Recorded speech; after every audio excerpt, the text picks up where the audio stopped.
যা যা সংশোধনের প্রয়োজন সেই সমস্ত সংশোধনীগুলো আমরা ধারণ করে সেভাবে আমরা রিপোর্ট প্রণয়ন করব। তারপরে বিল যখন আসবে সংবিধান সংশোধনী বিল, পার্লামেন্টে আলোচনা করে আমরা সমঝোতার ভিত্তিতে সেই সংশোধনীটা গ্রহণ করতে চাই, যে সংশোধনী জনপ্রত্যাশা পূরণ করবে বাংলাদেশের এই নবযাত্রা এবং রাষ্ট্র কাঠামোর যে আমরা বিবর্তনমূলক কার্যে যাচ্ছি এবং রাষ্ট্র কাঠামোর যে গণতান্ত্রিক সংস্কার আমরা করতে চাই, সেগুলো সবগুলো আমরা এখানে অ্যাড্রেস করব, ধারণ করব, যেটা আমাদের প্রতিশ্রুতি ছিল আছে। এই পর্যায়ে আমরা বলেছি কাদের সাথে আমরা আলোচনা করব এবং দিন তারিখগুলো এবং তাদের তালিকা নির্ধারণ করে আমরা আলোচনা করব। এবং তারপরে একটি কথা আমি বলেছি, বিরোধী দলের পক্ষ থেকে যে 5টি নাম দেওয়ার কথা ছিল সেই নামগুলো আমরা এখনো পাইনি। আমি আশা করি তারা হয়তো অনুধাবন করবেন, এক পর্যায়ে তারা হয়তো তাদের নাম দিবেন এবং তাদের সাথে আমরা আলোচনা করব। এছাড়াও নাম যদি নাও দেয়, আমরা সকল বিরোধী দলীয় যারা দল আছেন, সদস্য আছেন, তাদের সকলের পরামর্শ আমরা গ্রহণ করব। তারা যদি মিটিংয়ে এসে দেয় ভালো, মিটিংয়ের বাইরে দিলেও আমরা সেটা গ্রহণ করব, লিখিতভাবে যদি দেয়।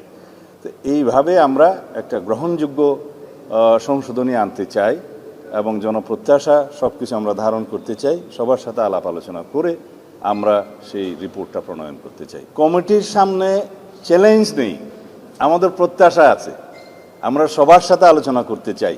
এটাকে আমি চ্যালেঞ্জ বলতে চাই না, যেহেতু আমরা উদার এবং ওপেন, আমরা সবার কথা শুনব। এত বড় একটা ছাত্রগণ অভ্যুত্থান সংগঠিত হলো, জাতির প্রত্যাশা অনেক, শহীদের আকাঙ্ক্ষা ছিল, সেই প্রত্যাশা এবং আকাঙ্ক্ষা অনুযায়ী আমাদেরকে এই বাংলাদেশ বিনির্মাণ করতে হবে, গণতান্ত্রিক ধারাকে শক্তিশালী করতে হবে এবং এই শক্তিশালী গণতান্ত্রিক ব্যবস্থাকে যদি আমরা ধারণ করতে চাই, সংবিধানই প্রথম আমাদেরকে সব কিছু কন্টেইন করতে হবে, ধারণ করতে হবে।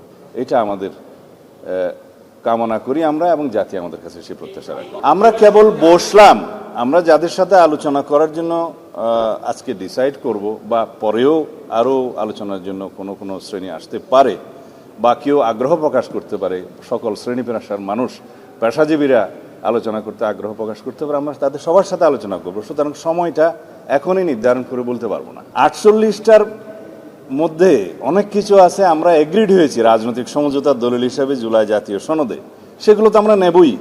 আর যেগুলোতে আমরা নোট অফ ডিসেন্ট দিয়েছি সেগুলো নোট অফ ডিসেন্ট আকারে নেব।